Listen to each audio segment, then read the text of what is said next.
So welcome everyone, and thank you for joining us at Drisha and for joining the second session of Dr. Yedidah Koren's class on rabbinic traditions of personal behavior, a new window into Halakha. As usual, any questions that come up during the class can be put in the chat, or we'll take breaks and, or at the end, we'll be able to address those things, and yeah, you'll be able to unmute and ask whatever questions. Okay, so let's get started. Thank you. Amazing. So thank you. I don't know exactly how you do this, but I'm sure Maxine does. And I encourage people who are here, but not necessarily signed in as panelists, to sign in as panelists. So that way I can see you. Okay. So let's, I'm just going to remind us about the topic, rabbinic traditions of personal behavior. In what I showed last week and what I spoke about last week is that in the Talmud and in rabbinic literature, both the Bavli and the Yerushalmi and the Mishnah and the Tosefta, there are hundreds of small, brief, sometimes longer traditions that describe a personal behavior, a personal habit of a rabbi. And they reveal a rich culture of examining and observing. Not only, it's much more than the behavior of rabbis, it's really their hand movements, their body language, their body functions, just the way they carry themselves in the world. And this is all brought in context of discussions of halakha. Sometimes it's a proof or precedent, but many other times it's just a discussion about what a certain rabbi did in this context of the halakha that they're talking about. And the minutia also provide a different window to thinking about what is halakha. That halakha, in many ways, and through these traditions, halakha is about minutia. It's about the small habits. It's about small things that we will not call deoraita. It's not something from the Torah, and we might not even call it rabbanan, as we'll see soon. Like some rabbinic rule or law, but they're even smaller than that, and they're so important to the rabbis, and they really are, in a sense, part of the fabric of their lives, part of the fabric of just their day-to-day behavior and way of life. So if there are any questions from last week, people who were here, people who watched it afterwards, you're welcome to ask. I'm going to start by framing what we're going to do this week, but really feel free to raise your hand, and I'll pause a few times during this hour, but feel free to write in the chat or raise your hand, and we'll get to it. So I called the source sheet, I called today's topic Rabbinic Traditions of Personal Behavior, Critique and Yearning. And in a sense, I mean, I present them as oppositions. They don't have to be oppositions entirely, but they bring different voices or just different modes of why are rabbis even looking, or how are they even looking at the behavior of other rabbis? Through what kinds of eyes are they looking at the other rabbis' behavior? And today it's mostly we're going to focus on within the traditions themselves. The traditions are going to contain short stories. Last week we saw how not only the rabbis, the named rabbis observing the rabbi are critiquing or discussing, but also the Gemara afterwards discusses and critiques the behavior of the rabbis that is recorded. This time we're going to focus on the stories themselves. And through these different stories, we'll see sometimes also it brings us a wider range of the types of dynamics or hierarchies that are at play when rabbis are observing each other. Sometimes it's students observing their teacher. In those cases, there's also critique. It's not necessarily that if students observe their teacher, there's no critique. And in many other cases, it is a rabbi observing another rabbi of the same generations, for those students of the same sages. And then there are many more cases of critique. And also rabbis observing their students. And then as well, there might be more cases of critique or chastising. I use critique, but we can think about different formulations for this. It's not always critique. Maybe sometimes it's chastising, and sometimes it's questioning, or sometimes it's it can be many different things. And I'm just raising this so we think about this together, or you think about this alongside. So we're going to start with some Tanaitic cases that are not the most common. As I said, just the vast majority, said this last week, I think, the vast majority of traditions are about Amoraim. But there are still several in Tanaitic literature, and they already raise different kinds of dynamics among the rabbis through their examination and observation of each other's behavior. So the first example, this is source Aleph on the sheets. Let me share my screen.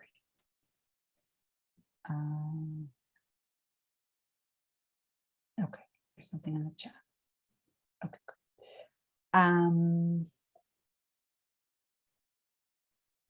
So the first example is a Mishnah from the beginning of Masechet Brachot, the very beginning. Some of you might have learned it before. And it gives us an example of a tradition of personal behavior that is brought in the first person. It's not a rabbi observing a different rabbi, but rather a rabbi reporting their own personal behavior. And this is then examined and critiqued by the rabbis around him. This is also then, as always, anything that's recorded in rabbinic literature, this implies that subsequent rabbis also studied this and then recorded this, and then that it was studied by rabbis of later generations, and of course until today. Okay, so this is in the context, and every time we're going to see an example, each time it's about a different halachic issue, we're going to quickly just mention the halachic issue and go into the example. So this is in the context of a machloket, a dispute between Beit Shammai and Beit Hillel, which position a person needs to take when they say Kriyat Shema. So Beit Shammai says in the evening, you read Shema lying down, and in the morning you read Shema standing up, like the words in the verse itself, B'shochvecha u'kumecha. So they read this in a literal sense almost. And Beit Hillel say, no, every person just reads as they were in whatever position they were. And then we have self-testimony by Rabbi Talfon saying a case that he did, something that he did.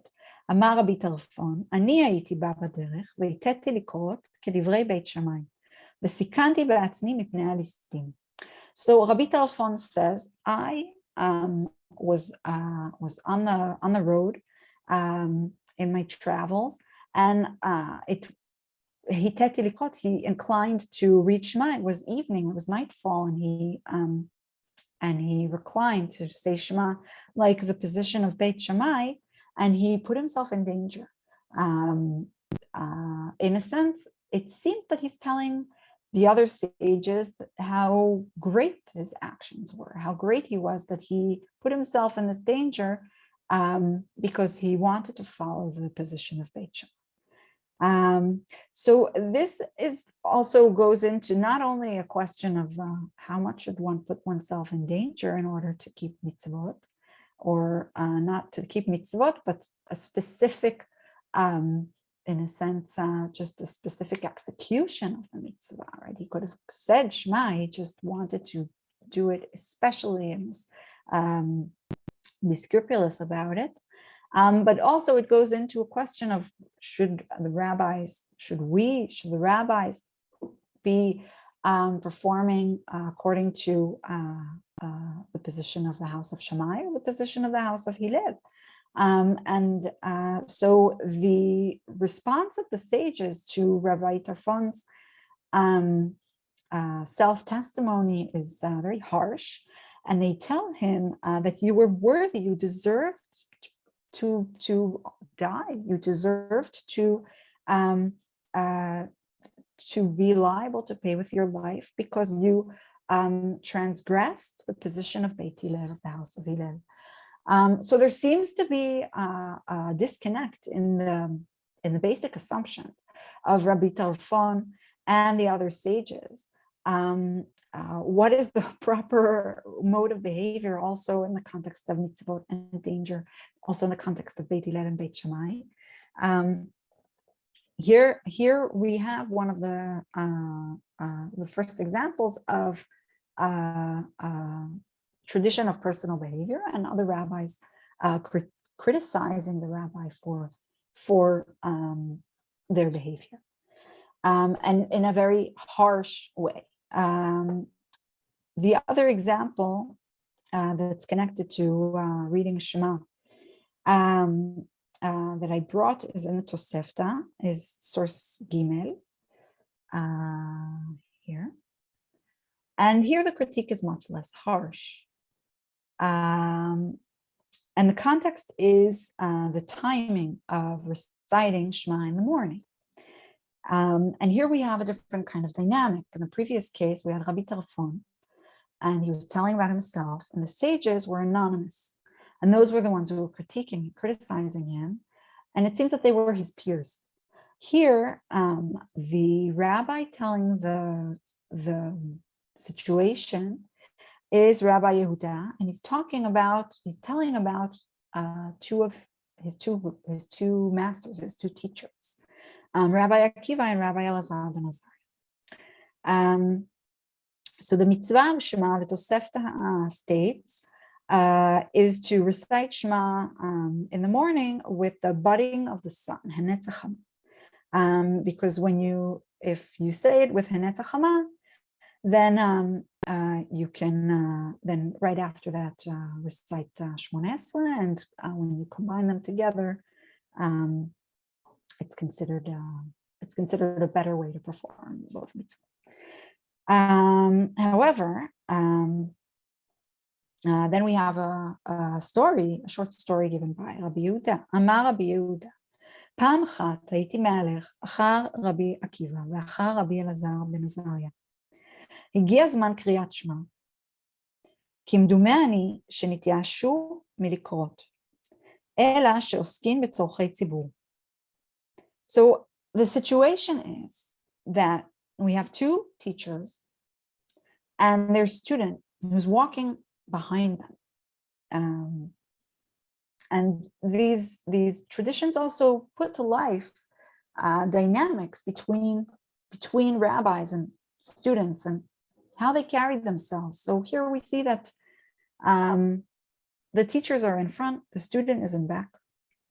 And it's time to read Shema. But the rabbis, the teachers, they're not saying it. And we can kind of imagine what Rabbi Yehuda might be thinking. So he tells us, I was certain that they gave up. They nitiashu milikot. I don't know exactly how to read this. Does Rabbi Yehuda think that they forgot? Does he think that they were not going to?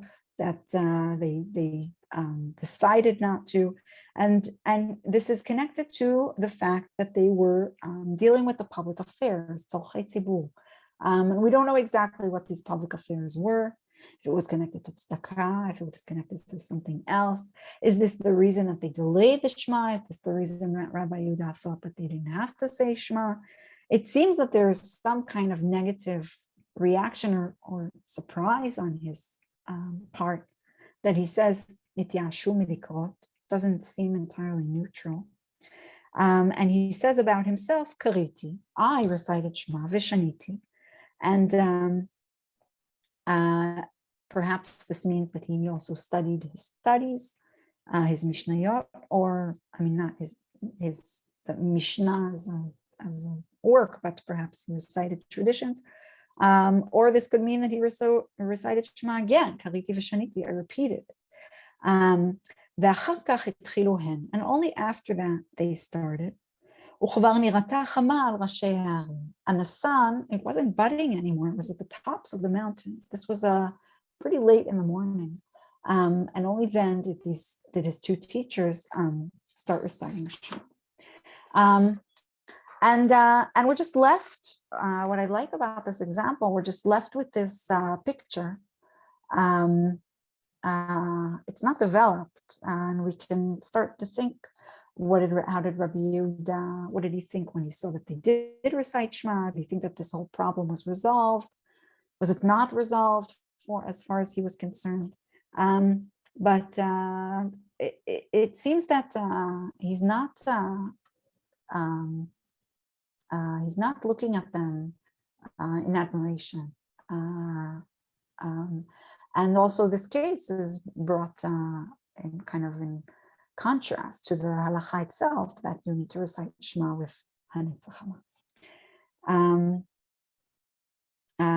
Okay. Now we're going to delve into the next source we're going to see is a series of 3 cases that are connected to Rabban Gamliel.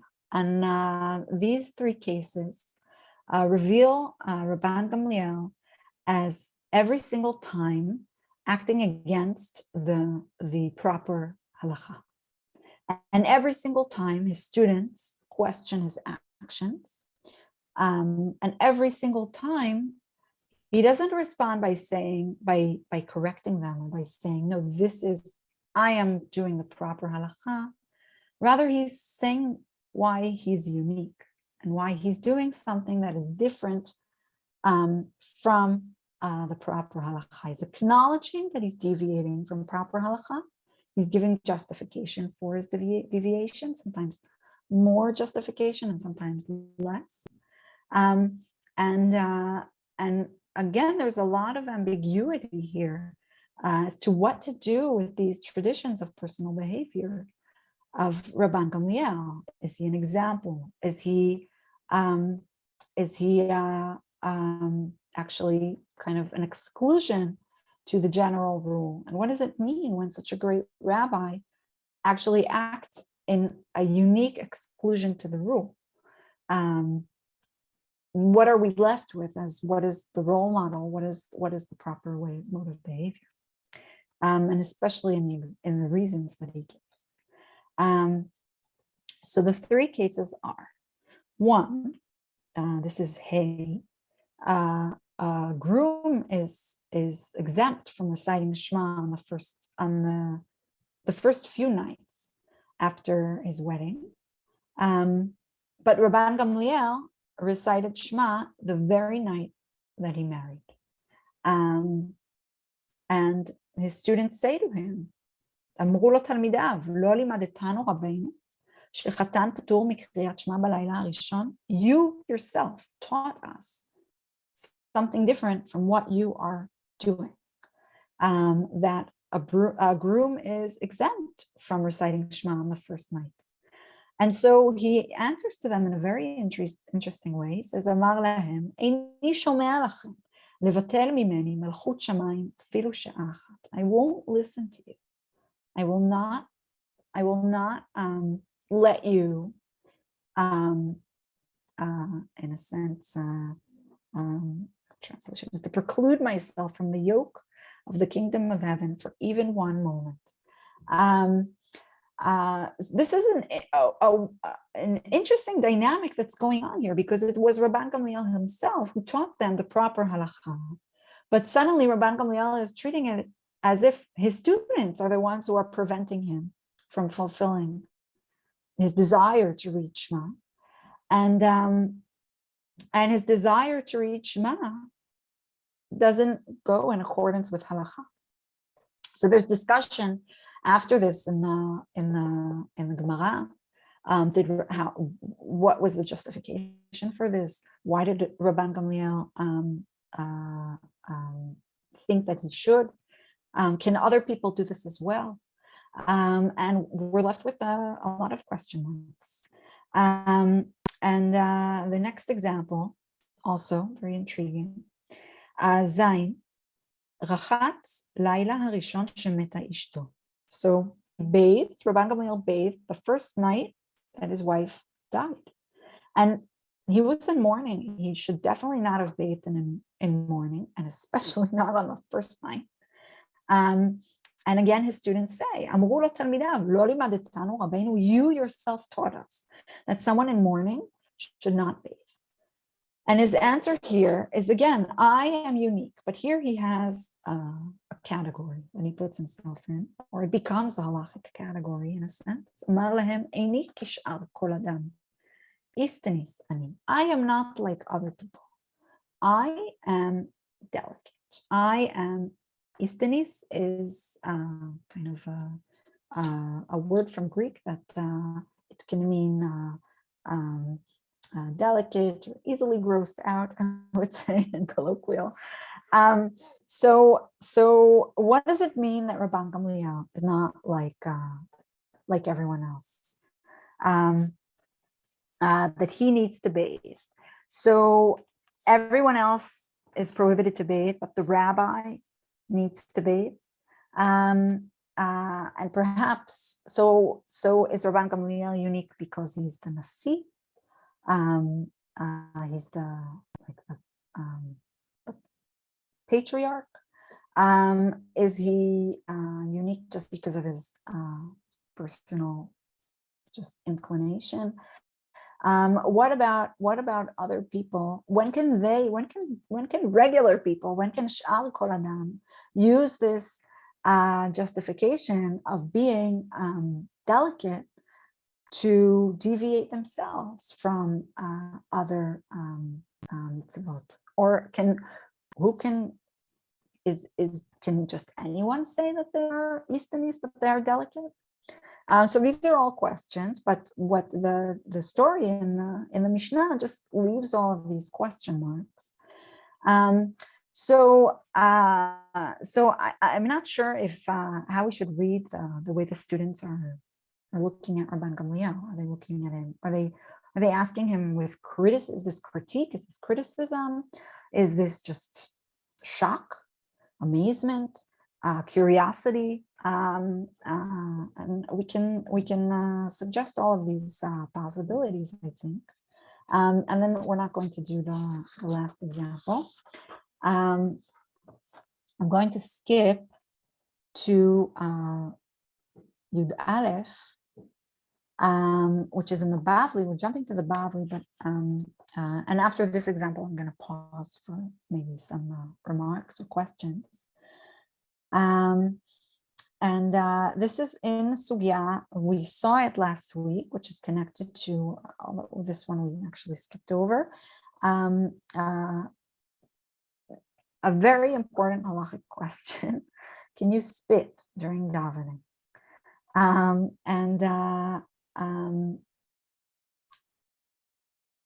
This was actually an important issue in not only for the Gemara, but also even in the 19th century, there are discussions about spitting during davening.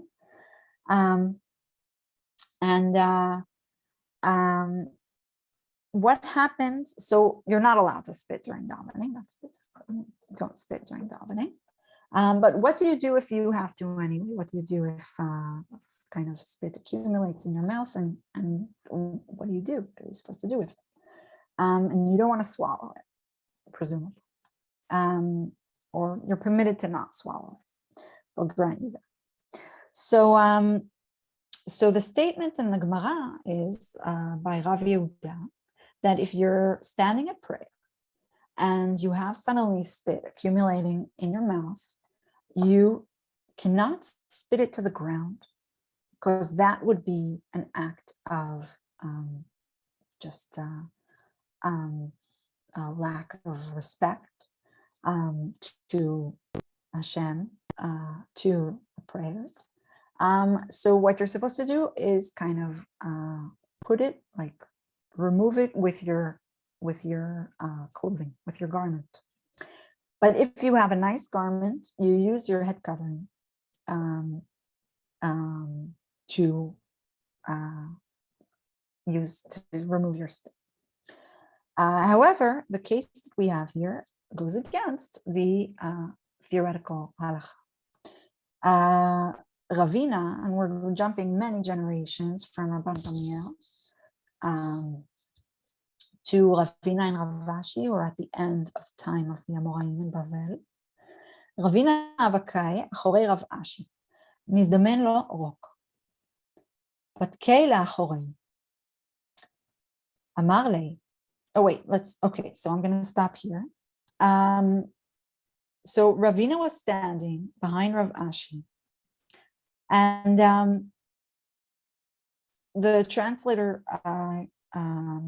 says that it's Ravina who had the spit, but perhaps it could have also been Rav Ashi. According to the story, it's unclear. But one of them had a spit in their mouth,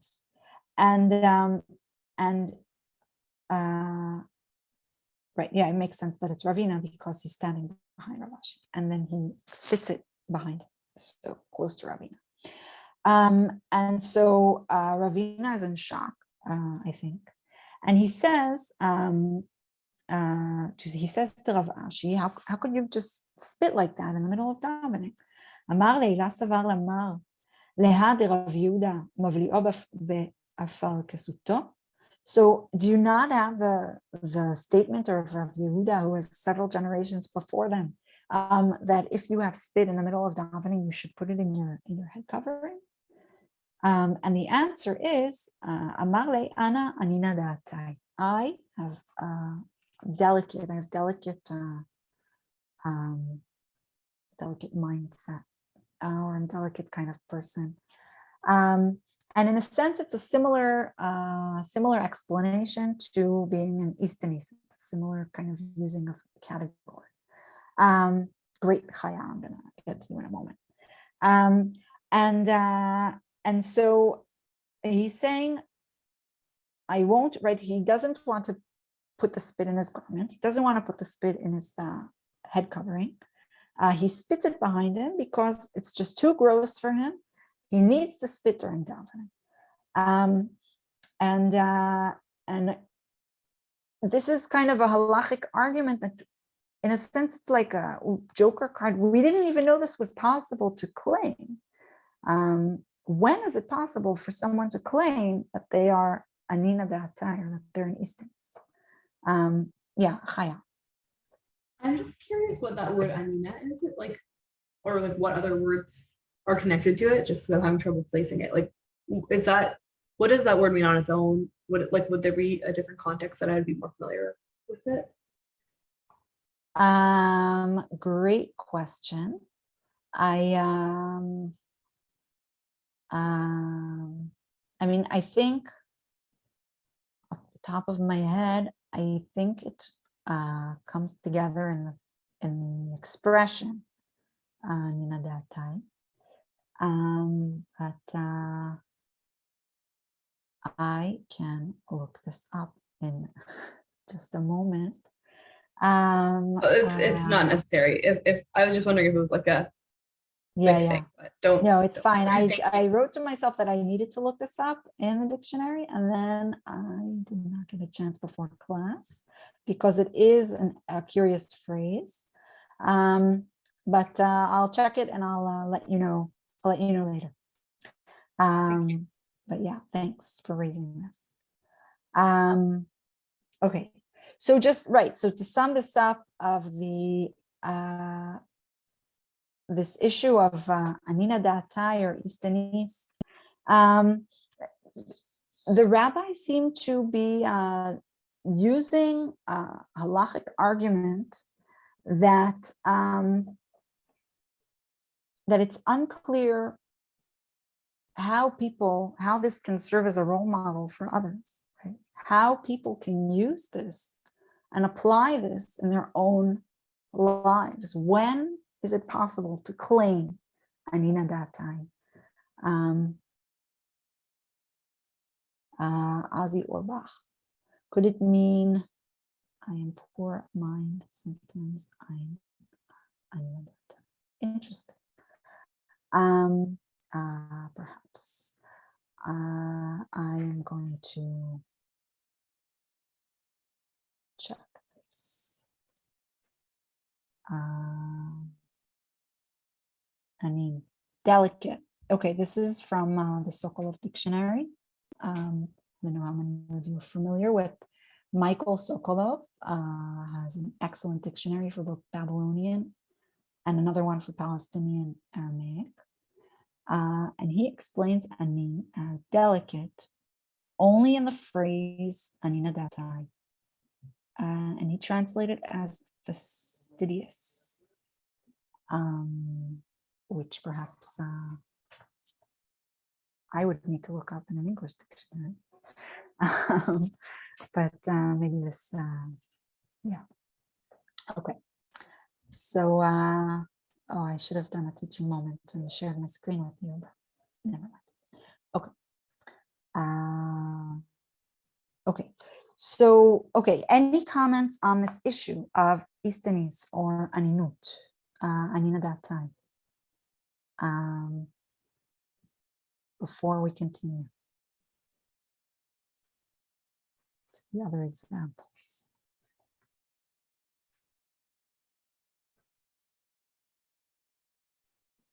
Okay, great. So if anything comes up later on, you're always welcome to ask. Okay. And the next set of examples that I brought is examples of colleagues who are criticizing each other's behavior during meals, or with together. The setting is always pretty similar. They're either sitting together at a meal, or one comes to the other one's home, and they're together at the home, and they mess up. They do something that seems wrong, and their colleague criticizes them for this, chastises them for this. And these examples can show they're all treated as halakha, but they just show us how broad what halakha can be. And this first example, I love it because in English, when we translate it into English, we realize how much this is. I don't know. I think this is just. I would never think about this as halakha. When we know the Gemara, we realize that these are parts of halakha, but this is central and important to the rabbis, that they criticize each other for their behavior, and this is treated as something that is against halakha. So there's a braita. It starts with a braita. Tanu Rabbanan, arba'a dvarim ne'emru bepat. So there are 4 rules about bread, and one of them is that we don't throw bread. This is halakha. We don't throw bread. Okay. But then we have a story. Ameima u'mar zutra v'Rav Ashi karchu rifta behadei hadadi. Aiti lekamayu tamre v'rimoni. So Ameima, Mar Zutra, and Rav Ashi ate together, and they brought before them dates and pomegranates. Shekal Mar Zutra patak lekamei de Rav Ashi dastena. So Mar Zutra threw a pomegranate to Rav Ashi. He tossed him a pomegranate. Amar le, Rav Ashi is in shock. La savar lamar lehad detanya en zorkin et haochalim.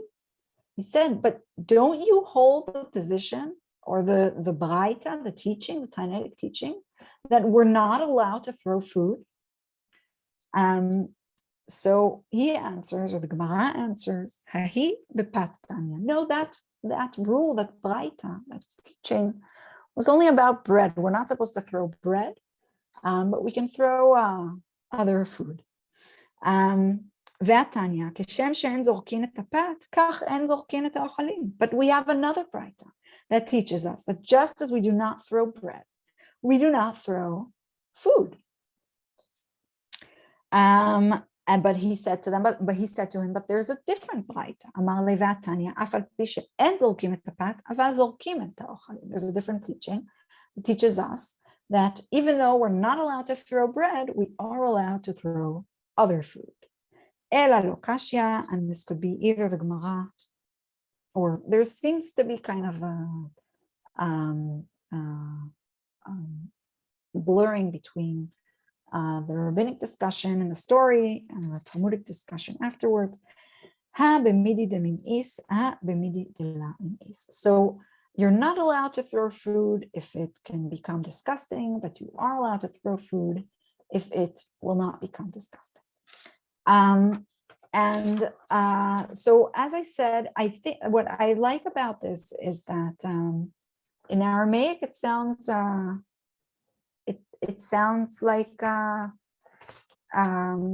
like any other kind of braita, but when we think about, in a sense, this halakha, in a sense, is about table manners, and that how extensive halakha really is.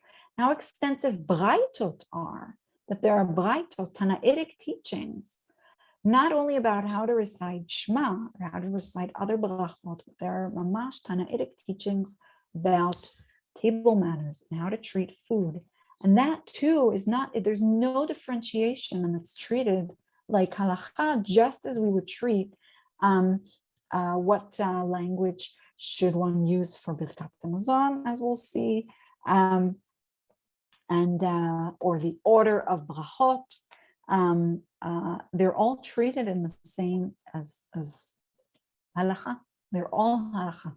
They're all proper behavior and practice that rabbis see as binding, and they expect each other to behave in accordance with that. Okay. So we're going to see I think we'll see, I brought a few of these stories, and each one ends in a different sort of way. I'll do one more, and then I'll summarize the others to skip to the next section. So the other one that I'll, I think maybe we'll just do the next one.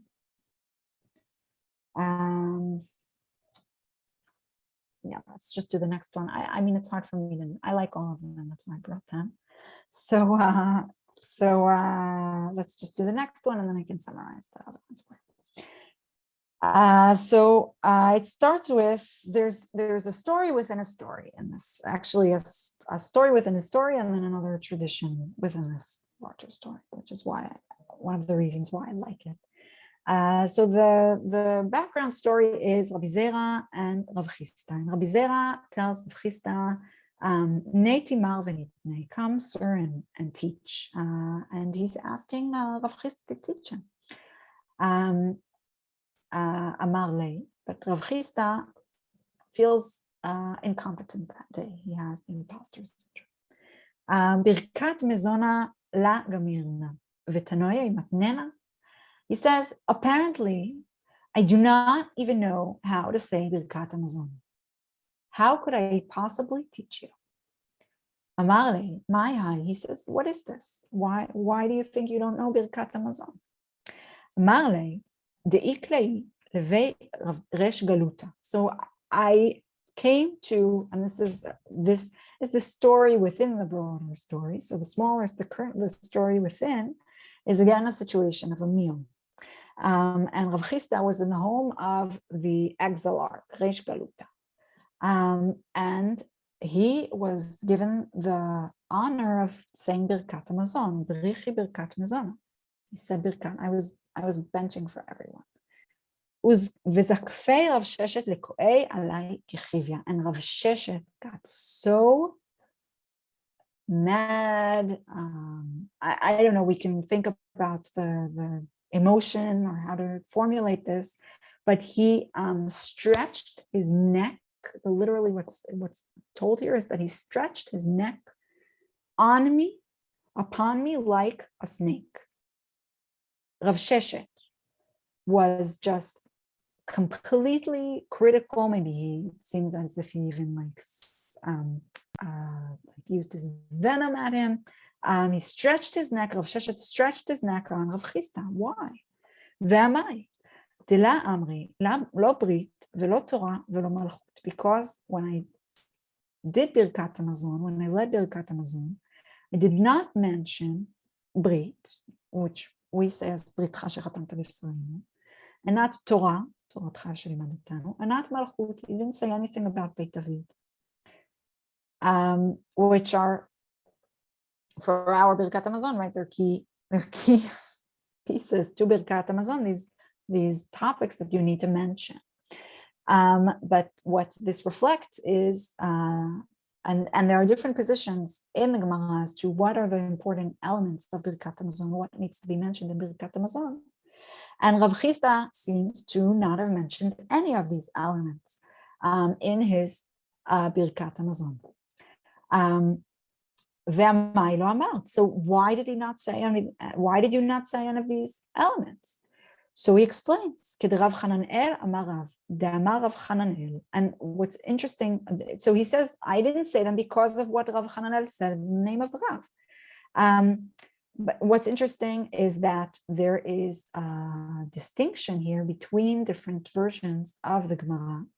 In some versions, it's brought as a statement that Rav says, it's okay if you do not say Brit, the covenant, and Torah, and the kingdom of David, and Malchut.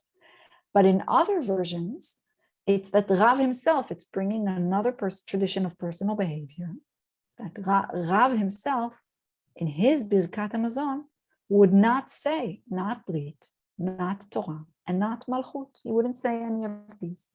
And so Rav Chisda was merely imitating or emulating Rav.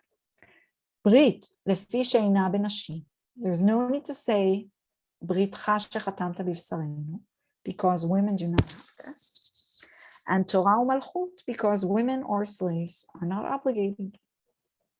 And they cannot be kings. And therefore, he thought it wasn't necessary to say any of these elements in his Birkat Hamazon. And the response is, by Rabbi Zera, in our background story, Rabbi Zera is shocked, and he says to Rav Chisda, "Ve'at shavakt kol hanei tanai ve'amorai ve'avadet kirav." You abandoned, you set aside all of the other Tanaim and Amoraim, who all say that you need to say Brit, Torah, and Malchut in order to fulfill your obligation of Birkat Hamazon, and you practiced according to Rav. How could you? And so what I like about this tradition, I have several things that I like about it, but one of the things that I like about it is that we have the inner story, right? The story within is Rav Sheshet stretching his neck like a snake at the moment that this is happening. And then in the background story, we suddenly have, again, a take two of critique for Rav Chisda, as if it's not enough that he experienced the first time that Rav Sheshet was criticizing him, but now Rabbi Zera is criticizing him again, just when he retells the story. I mean, he must just feel terrible if we think about this. Or the kind of, it's portraying a harsh critique, a double harsh critique, at the moment itself, and then in the after fact, when just in the retelling of the story, again, there's this harsh critique. And within it, we have this lone tradition about Rav, who actually himself probably did not, or according to the tradition, did not say Brit Torah and Malchut. Rabbi Zera, who's actually asking Rav Chisda to teach him, is also criticizing him. So we have critique of peers. We even have a critique of a student towards their teacher. Or maybe it's not, again, we don't necessarily have to call it critique. We can call it shock. We can call it amazement. But this isn't admiration. Rabbi's behavior is looked at not only in admiration, not only as a source for emulating, but it's studied, it's examined, it's also questioned, put into question, and rabbis are not, they're not inhibited at all at harshly questioning the behavior of other rabbis. And then we always need to remember that this is then also recorded, brought in the Bavli as something that the rabbis of the Bavli, the sages of the Bavli, study themselves afterwards.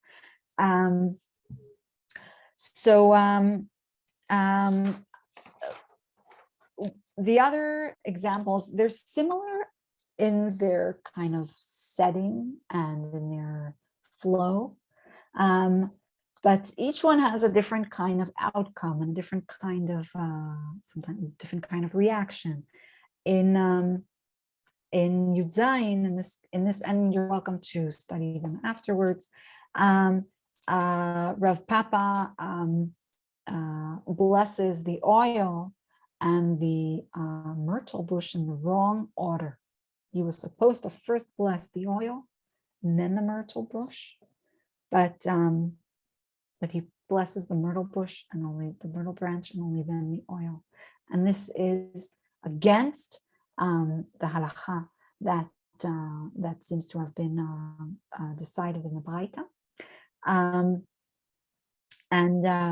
Rav Huna Breit Rav Ika challenges him on his behavior.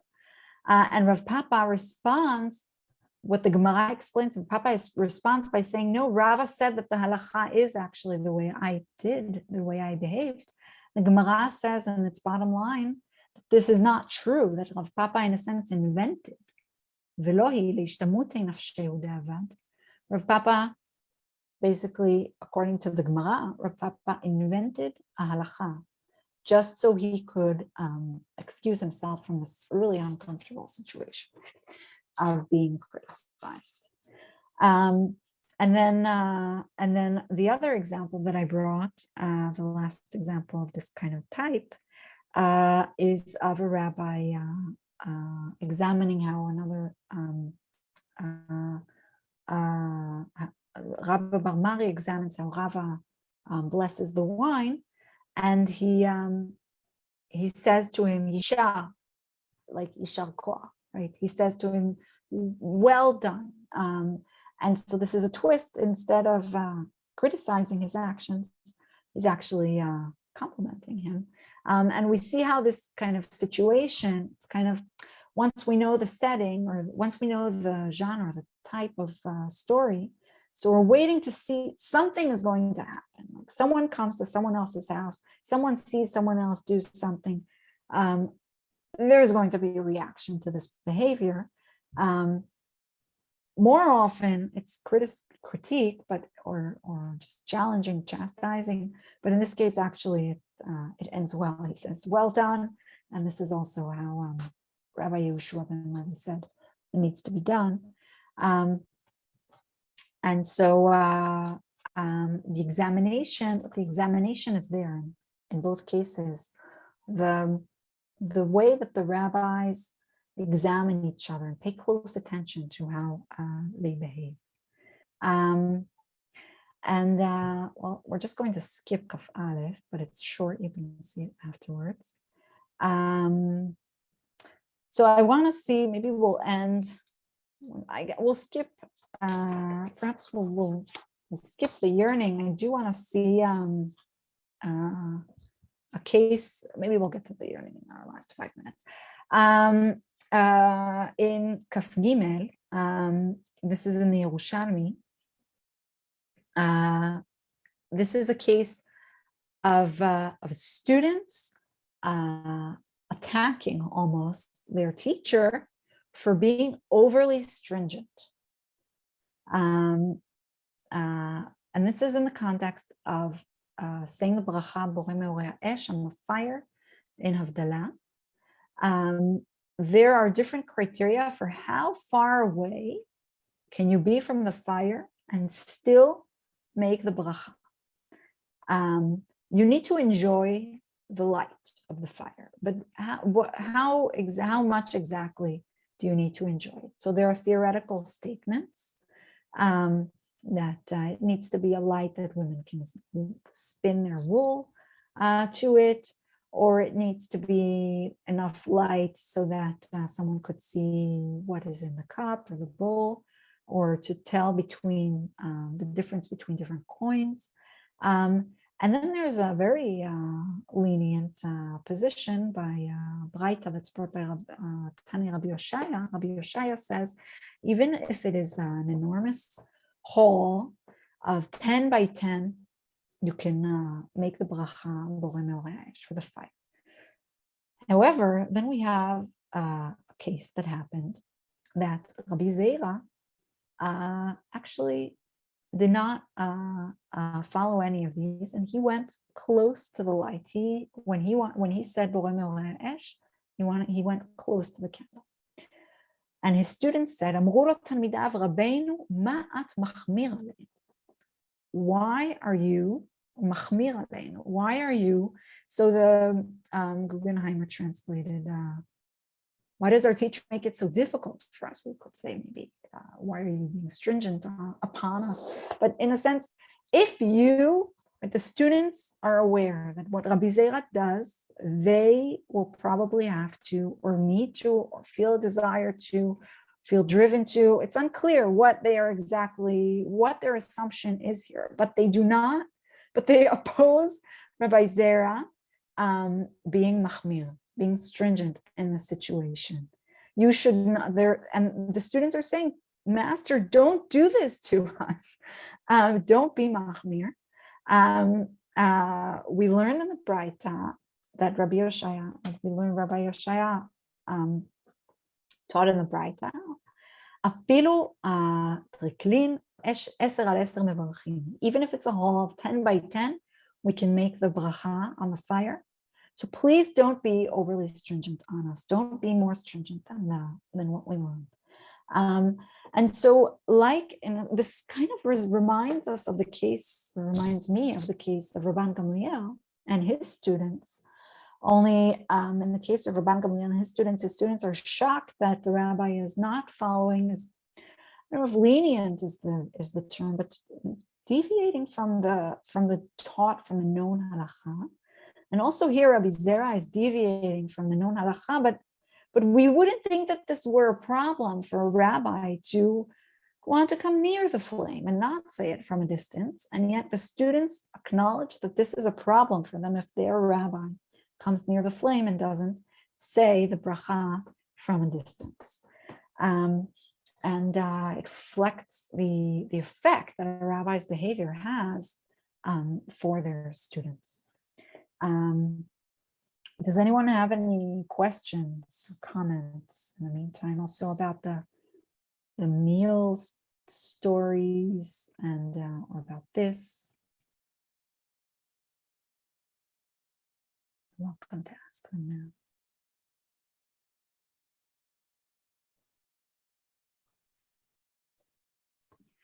now. Yeah, I guess I'm just wondering at what point those kinds of rules about, table manners and just how people conduct themselves that way, when did that start to kind of become less emphasized and fall away? Mm-hmm. Yeah, that's a great question. I would say that in some circles, this is all observed, even today. That would be my guess. In some religious circles, Jewish religious circles, this probably is all observed. And my guess is that most of this is, we could find it in the Shulchan Aruch. There are some, actually it's bathroom manners, that there's also a whole section on bathroom manners. And that there's a stage in which, or even like what direction should the bathroom be? And that there's in time of the Rishonim, the Middle Ages, where some say we don't need to do this anymore. I mean, there are different stages of different kinds of halachot. It's not always the manner. Sometimes it's even like reclining in Pesach Seder. There's an argument of whether or not in Rishonim if this is necessary. So it can be even things that we might think are more core to what halakha is, that there start to be discussions if this is relevant or necessary today. But it's a good question, and I assume that there are there's writing about it and discussions about it among contemporary rabbis. But there was, I think, also discussion about these, if not these issues, and similar issues also, even in the time of the Rishonim. Okay, we have 1 minute. So I'm gonna just end with a moment of yearning, because we saw this critique. I felt like I wanted to bring, I mean, if I just brought cases of yearning, then it would have been a little more flat. But I do feel that to counterbalance or balance out all the cases of critique, there are also cases in which we see that rabbis are really yearning to know or just rejoice in a small tidbit that they hear about what a certain rabbi did. And this, if we jump to Kaftet, and we'll end with this. This is in the Yerushalmi. No, so it's not Kaftet, it's Kafzayin. There's an epilogue in Kaftet in the Bavli, which is interesting to see. You can see that afterwards on your own. But if we look at Kafzayin, this is out about how to bow in Shmona Esrei. Something we do today. תחנן ברבה אמר לחבריה, נאמור לכון מילתא תבה, תחמית לרב אביד, ואמריתה קומי שמואל, וקם ונשק על פומי. So Hanan Barba says to the colleagues or the other fellow rabbis, I will tell you a good thing, a good deed, a good story that I saw Rav do. Here, I just want to emphasize this term of seeing, which appears a lot. And I told it to Shmuel, and he stood up and he kissed me on my mouth. He was so excited to hear this tidbit, or for him it probably wasn't a tidbit. For us it might seem like a tidbit. Baruch atah shoche, ba'al la'azkir et Hashem zokef. So when he says Baruch atah, he bows down, and when he comes to say the name of God, he straightens up. And that is what Rav used to do. That was Rav's personal practice. Hanan Barbas would see Rav do this. He was a student of Rav. He told it to Shmuel, and Shmuel was so rejoiceful, he kissed him on his mouth. And it's interesting, we can think about the symbolism of the seeing, the mouth, the retelling. I don't know why he kissed him on his mouth, or just maybe this was habit of the way they kissed. It reveals a rejoicing in finding out what a rabbi did. It also reveals a yearning to know the small ways in which, the small habits in which rabbis and colleagues, Shmuel is a colleague of Rav, performed mitzvot, performed halakha. So not only critique, but also true yearning, and the combination of everything together is just also what's so fascinating in my eyes of these traditions. So if there are any questions, you're welcome to ask now.